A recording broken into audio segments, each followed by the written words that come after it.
Me now is the Finance Minister Jane Hume, who's made some similar points as Michelle Bullock over the last couple of months as well. We're likely to have that confirmed in the GDP figures today, aren't we, Jane? Yes, the economy's growing, but it is due to a lot of government spending. So is that good or bad? Laura, yeah.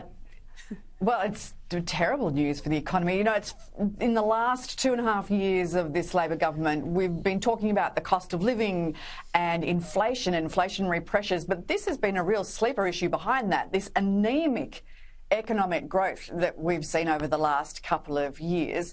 And the fact that we are, in fact, already in a per capita recession. It's only been that high migration, and now we're hearing that public sector spending that's been keeping the economy alive. Now, that public sector spending at that level, around 27.3% of GDP, is about 5% more than the average public sector spending as a percentage of GDP in the decade prior. That's really unsustainable. That's not an economic plan. That's a Ponzi scheme. So we need to see some, dramatic changes to the government's approach to managing the economy. Otherwise, we're going to see deficits as far as the eye can see. Yeah. That anaemic growth will stay, and our standard of living will continue to go backwards. At the same time, we'll see inflation be higher for longer, we'll see inflation stay higher for longer, and we'll see interest rates stay higher for longer. I don't think Australians want more of the same. So what would you cut? What's the number one thing that you cut if you got into government? Well, it's not a matter of cutting, Laura. It's a matter of making decisions, making, your economic priorities and how you manage your budget. And we've spoken about that before, putting those guardrails would you keep the same around your budget to make sure that you spend within an envelope. Well, you make sure that you maintain your essential services, but you don't spend money on discretionary items. Let's pull out a $450 million referendum on a voice that nobody wanted. Why don't we talk about the solar sunshot investment into solar panels that are never going to be competitive, or $500 million into PsiQuantum, an American company for apparently a future made in Australia. These are not productive capacity investments that are going to give Australians a better standard of living. We want to see economic growth go back onto the trajectory that is going to deliver prosperity in the future, not this continual propping up of an economy with public sector spending that is in fact eroding our standard of living and making us poorer.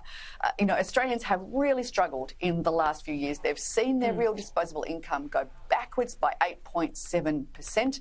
So if your viewers are feeling poorer, it's not in their heads. They, in fact, are poorer. Yeah, they're working harder too. Jane, before I let you go, this BCA report that showed that Victoria is not a great place to do business. It points out that there has been, $30 billion, or 30% increase, I should say, in business investment in the last little while. We just spoke to the South Australian Premier Peter Malinauskas. He's tearing his hair out trying to free up more land for housing. But he also critically points out something that both you and the government have been fighting over, and that is caps on universities. He wants more university students because he doesn't have the student housing problem that is seen in Melbourne and Sydney. He's got a 10% 10% vacancy there for students, so he can afford more international students, and that would be good for the economy. There should be carve-outs, shouldn't there? Well, that's why we've been saying for a long time now that if you're going to cut back your migration and cut back your number of international students, which the coalition will do, it has to be done in negotiation with each individual university, because not all universities, not all states, not all towns are the same. And we want to make sure that we encourage international students. We want the best and the brightest here. But what we don't want is this explosion of international students that, in my home state of Victoria, is really pushing up rental prices, particularly in the inner city, and exacerbating not just congestion, but housing prices as well. That BCA report was damning, and my heart breaks for my home state of Victoria. If the rest of Australia would like a lesson in what economic mismanagement from a decade-long Labor government looks like, look no further than my own state, which is wrapped up in red tape, which has the highest property prices in the country and the lowest standard of living.